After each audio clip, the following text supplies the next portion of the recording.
Got a question?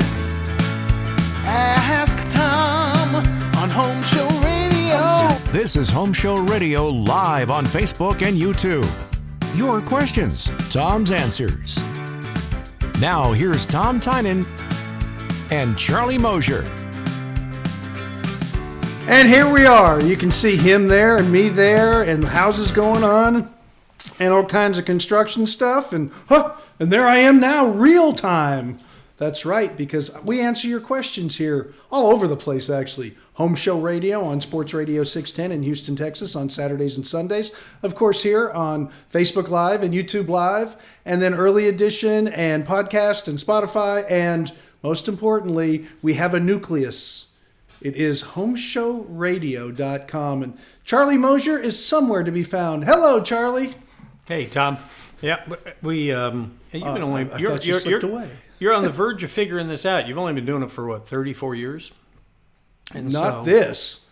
No, radio, yes. Right. Not YouTube Live, no, unless I invented it. I don't think we ever we're ever real specific when we come on to the show telling people that, Tom's got a degree in architecture, is a home builder, he's been around, he knows, that's how he knows what he's doing, and he's been on the radio in the Houston area and around Texas over the past 34 years, and he's online here to help you, and it's part of what we do, to help make your home a better, safer, more affordable place. And one of the big advantages I have that a lot of guys in the business don't, Charlie, is I also have another career where I start apprenticeship programs and training programs for colleges. So it allows me to be with electricians all the time and plumbers and HVAC techs, and we're always working curriculum, and I'm an NCCER person, and so we're always getting into training. And so I'm able to suck it all in, and people say, how do you know so much about everything? It's because I'm surrounded by some really talented people. Present company accepted. So, including Charlie Mosier. Right. And of course, you can participate in this live fun fest as well. If you've got questions, Tom's got answers, and if he doesn't, he'll make one up. And you can do that just by putting your questions right there in the comment section while we're live here on Facebook, and we're on our YouTube channel. We're here to help you out and do the voodoo that Tom does so well. So let's get right to it. Let's get some of those questions, Tom. First question we have for you comes from Alfred in Rosenberg. He says, I have a house 2 years old now, and it's lifted off the ground, and my question is, how do I keep the heat in when it's cold so my heater doesn't, he says my heater comes on more than it should. It's a 2,720 square foot house, and I have 2 3-ton units. And does that mean I need more insulation in the attic? I just put bats in there, and it's only one layer. Should I put more in? Will that help? First off, when you get into tonnage, that's usually for air conditioning. When you get into heating, it's a little different. So a good example, here in the Houston area, we design for air conditioning, so we design for tonnage. So we usually have a lot more heat than we ever could use. So if you live in an area that's very cold, then of course what you have to do is design for your extreme, or the time of year that's most important. That would be a heating season in some people's cases, so they have to design for that. And then you get into BTUs. But the bottom line is part of the question was, it runs more than it should. Depending on the year, how do you know it runs more than it should? If it's keeping the temperature where it is, and you've had your checkups, and you know that everything is working properly, then it's probably running to keep up with the demands from what's happening in the environment of that season. And as we know, some winters are colder than others. Some summers are hotter than others. They always feel the same, but they are. And so I don't know how to assess it except make sure the system's running right. Talk to your local contractor who's doing that. Make sure the size is right. I don't think it's a size issue. That doesn't make it run more. If it's reaching the temperature you want it to reach, then it's not going to run for a minute. It's going to run for a while. The only other thing that could be happening if the thermostat needs to be upgraded. Now, here could be one issue that sometimes you can have some control over, and that is some of the older thermostats wait 2 or 3 or 4 degrees even before they kick on and start to catch back up. Newer thermostats today, and some of them are even, the Nest and thermostats like that, they're so tight to the temperature that they will seem to come on more, but it actually uses less electricity because they only have to catch up a half a degree as opposed to 2 or 3. And depending on the home, that really helps you with your bills. Now, they seem like they're coming on more, but they're coming on more often. They're not running as long, and they're not costing as much to keep the house where you want it. So there is a difference. All right. Yeah, we had a challenge here where our Nest wouldn't work, and I was told that they don't work in zone systems. But then I talked to another technician who says, you got to know how to hook them up. There's a trick to it. So if it is the thermostat, Tom, it could be a matter of having to find a different tech or get another question. Maybe call out one of our HomeShow pros, or in this case, Absolute Comfort Air, and have them send somebody down there to check the system out and make sure it is hooked up correctly. And that's right. So Absolute Comfort Air, if you're in the Houston area, is the way to go. And with heating systems in Houston, it's always seemed, we've had a cold winter, it's going to seem to run a lot more than it should. But there's no doubt about it. And Charlie, you had mentioned a while back that they couldn't run on zone systems. I actually received some feedback from that show we did. They're saying, Tom, they really can, but it's a different way to hook them up. Right. We never have gotten into it, but now's a good time to do it. So a lot has to do with the quality of the technicians. A lot of technicians, and I've run air conditioning training programs just for the beginners, and they have to learn as they move on into the field. But a lot of them never get past just the fact that they install the equipment and then they move on to some other stuff. So there is a level of learning that a lot of the AC techs will learn more and more and more about the systems. And so it depends on the level of experience you get when the technician comes out. As a matter of fact, I have an example. Yes. I saw a video this week and I thought, we talk all the time about our Home Show pros and how they're qualified they are. Then I saw this video of someone bringing a condenser up, and this looks like they were going to put it up on the roof of the building. And there are places where they do that, like in Arizona, they put the condenser up on the roof. They do, yes. Yeah. California, there's a lot of areas. Yeah, maybe in Mexico or something. They put it up. They put it up on the roof for various reasons, right? So I caught a video of these professionals installing one, Tom. I know you're going to enjoy watching this as they lift this thing up. Oh, you were prepared for this one, huh? Yes, check this one out. There's like these are people who really know their stuff. Yeah. So clearly, these are not people. Let me see. Where are they? Here we go. They would like one of the Facebook people. You would not find these people here on our list of Home Show pros. You'll find them there at homeshowradio.com. Any one of them, including Absolute Comfort Air. And if you don't know the company in particular, you can search by category too. We've got all that waiting for you at homeshowradio.com. If you look at that picture closely, you'll see the non-safety way they're doing it, the way they're standing on ladders, the way they're I like he's on the neighbor's handrail, yes. And you know what? Classic. This is a perfect example of someone who's trying to save a buck, has a friend that might have another friend, and for a few dollars, if you get the system up in place, they'll come and hook it up for you or something like that. Be very careful, because I can't tell think you. about it. If somebody gets hurt, Right. then it goes from funny and just, DA kind of thing to, wow, that's not good for me, the insurance company, the people, the families. Mm-hmm. Safety's got to be really important. Sure thing. Exactly. And we should learn that. Yeah. And I can't tell you how many times people have said, who you recommend? Well, here's our Home Show pro. And then later I'll run into them and say, how'd that go? Well, I got my buddy to do it. And he had me hold his beer while he hooked it up. I'm like, yeah, the beer's no good. Don't do that. No, not so good. Yes. Next question comes from Shirley in Spring. She says, which should I do first? Should I replace my flooring or paint the interior? I've got an idea on this one because I think we've talked about this before. She wants to do both, Tom, but she's not sure which to do first. And it's easy. And the thing you do is any kind of work you get done before the flooring goes in is the way to go. In this case, the painters, let them come in. If there's some sheetrock repair they have to do, if they're going to be doing a little bit of molding replacement, whatever the case may be, replacing a door, some of you might be putting in cabinets, you're doing all these different projects, the floor always goes last. Even when building a new home, one of the last things you do is have them come out and put the finished floor in. And then you might have some people come out and do a little touch up here or there. Somebody nicked a wall, that's fine. But always let all the crews come through, everything done, all the ladders, the step stools, all that stuff is out before they come in and start doing the floor, because the floor you want it to be brand new and you want it to be yours. And a damaged floor, then whose fault is it? Who's going to fix it? When you fix some of the new floors today, they don't match right.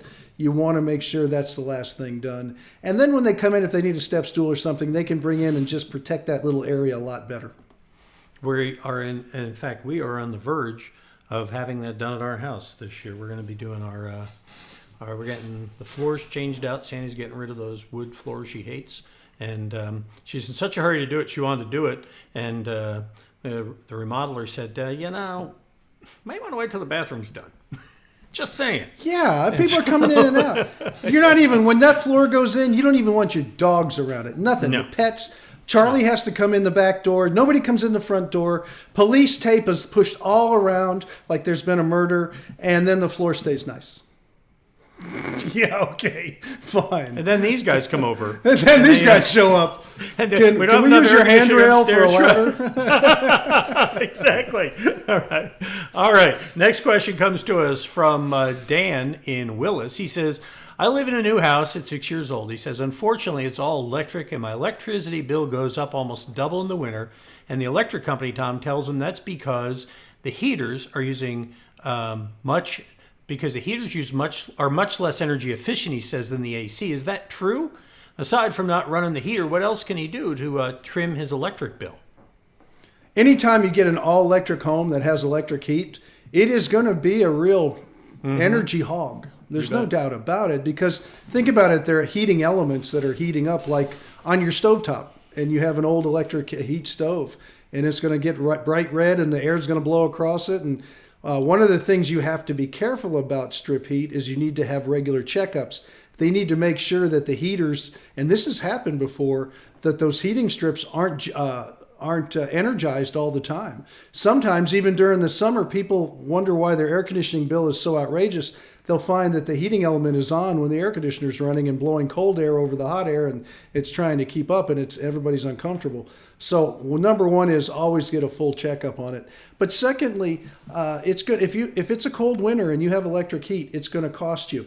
Now, you can go around your home and try to evaluate the phantom loads, because a lot of people keep buying things, plugging them in, and don't realize that all these things are constantly using electricity if you're really concerned about bringing your energy bill down. And that is unplugging all the electronic clocks you have, anything that has a remote control, turning off your strip to your computers and stuff when you're not using it.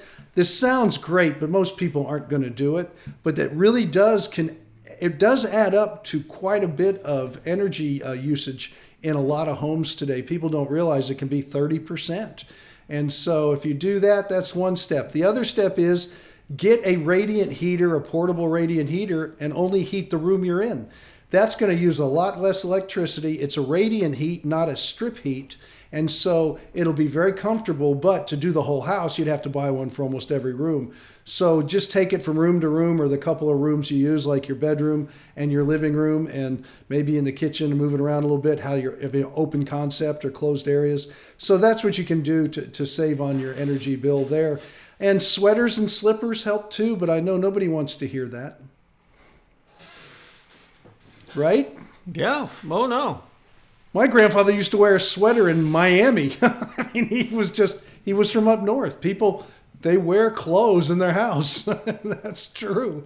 Down here, maybe not so much. Well, I just noticed. I'm like, I'm not fully dressed here. I didn't button my collar down. How? See, now he got his clothes on his mind. Yeah. Not even Where's your properly tie? dressed for the show. I'm telling you. Oh, boy. Yeah. Well, yeah. That's because right before this, Tom and I recorded the Sunday show for reasons we'll explain later. But I didn't really dress fully for the radio. I never Tom do. wasn't either. He wasn't wearing a shirt. Yeah, I didn't have my bathrobe on. Okay, fine. And it's funny you say that, because since Sandy and I have become empty nesters, I go out and make the coffee in the morning, and sometimes I'll even put on my bathrobe. I totally know what you're talking about. All right. Next question comes from Rick. He's over here in the energy quarter, which is about where I'm sitting right here. Tom's miles away, down in Brownsville. But Rick writes, I have an exterior light over my garage door. And when I turn the light on, it's very dim. I replaced the light canister, the actual fixture, Tom, and it did not help. The light switch inside is a dual light switch with a garage light and an inside light. And the inside light works fine. I wonder, when he says a dual switch, it means two switches side by side, right? I have a feeling it is, because they're That's what not he running means. the same one. Yeah. Right, exactly. He says that. So anyway, the inside one is good. The outside one, not so good. What do you think this could be? Well, your first impression is always look at the light bulb. Try 3 or 4 different types of light bulbs, making sure that's not it. Changing a light fixture and putting the same bulb back in it doesn't make a lot of difference. So, and usually by the time they write us, Charlie, they probably already did that. So I'm just going to throw it out there for other people. Well, you're saying we weren't quick enough getting back to him? No, I'm sure he did. Hey, Letha, can you refund his money? Okay, we're going to send him his money back. As far as a voltage drop going, and if he's got some issue with the switch, the voltage drop, cross neutrals, something of that nature, that's when it gets to be more than, if you have a voltage meter, if you want to check it, you should be getting 120 volts through there or close to it. And if that's the case, then it's going to be the light canister, which you just replaced, or the light bulb. It can't be anything else. So if you don't know how to check that, it's time for an electrician to come out and give it a check and make sure you don't have a voltage drop, or it's not feeding off or heading off somewhere. Pretty rare, but I guess it could happen. And so you have to make sure that you're getting the full current. And I think I've told you this before, but at the risk of boring you, I was at a friend's house recently, and he had those LED bulbs that he's had them in there for 2 or 3 years, right, in his kitchen. And for some reason, he had to change one out. And he put a new one in, same company, same temperature, same wattage. He put it in, it was brighter than the other ones. Which I don't know. And they're fairly new as far as they're developing them faster to replace all the different ones. You don't even see a compact fluorescent sold for good reason, I'm glad. Yeah. But those things are gone, and so they had to replace all the different light bulbs. If that's the case, we're back to my original suggestion that you try a different or a new light bulb. And I think that might be, and that very well could be. What the problem is, he says, well, the light bulb still works, so let me just put it back into the light. And you can keep doing that, and it's like banging your head against the wall and wonder why you have a headache. You need to just change the light bulb with a different one to at least try it. Mm-hmm. I mean, it's not going to hurt anything, right? What is it? You keep doing the same thing and expect a different result, and then there's something that's not right there? Yes. I go back to these guys. Okay. That's fine, Charlie. Next, we need a Bernie one. The guy Bernie needs to be sitting on the ladder with him. With his big mittens. I thought about doing that, but Yes. you know what? They threw a guy in prison this week for doing memes, and I like my freedom, so I'm not. Oh, really? Okay. This, yeah. I think it's hilarious. I think it's the best thing that ever could have happened to him. I think it's funny. It's wonderful. All right. Let's go. People need to learn to laugh at themselves. Okay. We have yet another question that Tom. The request for your knowledge knows no end. And by the way. If you want to see if you want more of what Tom does, tell him where to find you on the radio here on the weekend while we're at this here. Well, first off, you can always go to homeshowradio.com and hit the listen button, and you can listen to the show anywhere in the whole wide world. Secondly, if you want to get it live, it's on Sports Radio 610, 9 to noon on Saturday and 8 to 11 on Sunday in the Houston area, and that is Sports Radio 610, and I wouldn't doubt you can get it live podcasted, and Charlie, you can confirm that with me, because I don't listen, I talk, but I know my wife listens to it on the podcast, I do believe, on her computer when she's working. Zach gets a lot done around here with all this technology you see. We're just a couple old guys who they teach which buttons to press, but he is actually working on some exciting news about the podcast, and we'll talk more about that in the weeks to come. Oh, great. Yeah, you know why my wife listens to it? He wasn't doing enough, so I hired me. him an assistant. I hired him a second, Named and Zach. now they're doing twice as much. I was like, okay, I got to chase after these guys. No, but seriously, that's come up. And by the way, Tom did mention that on Saturday mornings from 7 to 9 here in the Houston metropolitan area, and anywhere within the reach of the interwebs, you can hear Home Show Garden Pros from 7 to 9 on Saturday mornings. That's Danny Milliken hosts some of the smartest, wicked smattest people in the garden business here in Houston, all independent Houston garden center owners. And this week he'll be joined by Michael from Warren's Southern Gardens. That's going to be this Saturday morning for the whole 2 hours. So good. That's the deal. All right. He's great. Got one more question, then I got a personal note. But let's get to that first. This comes from Don in Durham, North Carolina. He says, I bought an 80s 2-story brick house here a year and a half ago with some crawl space mold mitigation. So they cleaned it out before he got there. Unfaced insulation under the floor was not pretty. They removed and replaced it along with a 6 mil vapor barrier. The insulation does nothing because the floors are still cold during the winter. I'm worried about moisture is going to cause problems with the wood and the insulation. How do I keep the vented crawl space in good shape and avoid mold and rot, Tom? Well, it's a big mistake if they put the vapor barrier on the underside of the floor joists and just laid the insulation on top of it. It's not going to do a whole lot, and it's going to do more harm than good, because now all the moisture is going to be trapped, especially if it gets warm. And that's what he's concerned about right now. It's too cold. He wants it nice and a warm floor, which means that cavity is going to get real warm. If it gets warm, what happens with warm air? It holds more water than cold air, and it's going to hit that plastic that's going to be cold because it's on the bottom side, and it's going to do what our lovely beer cans and Coke cans and glasses full of ice in the summertime when you're out by the pool or walking around outside, it's going to sweat. So I think that plastic needs to come down. I think it's a big mistake to put it there. Vapor barriers are misused all the time. They go against the inside of the skin of your wall. And that means in most cases it would be sheetrock. And it keeps the warm air and the moisture in it from migrating through the wall and getting to the outside where it'll finally find a place to freeze. And then you get all kinds of bad things happening in a wall. And that's how vapor barriers are used in very cold climates. In most climates, they're misused and they shouldn't be used at all. So what I would tell you is probably get rid of the plastic to make sure you don't get any rot. And make sure the insulation is up against the bottom of the floor, because the floor is not going to warm itself. You've got to heat it on the inside. And when you heat it, it should be comfortable to you, but it shouldn't be losing heat throughout. So people think insulation warms and cools. It doesn't. Your heater's going to do that. Your air conditioner's going to do that. The insulation just keeps it from leaving quickly. I remember did you remember the old McDLT? Okay. Do you remember that? McDonald's? I don't know what that is. What? You don't remember that? No. I don't eat at McDonald's. It is McDonald's, right? Was it the 70s? I think it was the 70s. I thought it was a BLT. 80s. No, the McDLT. I know what a BLT.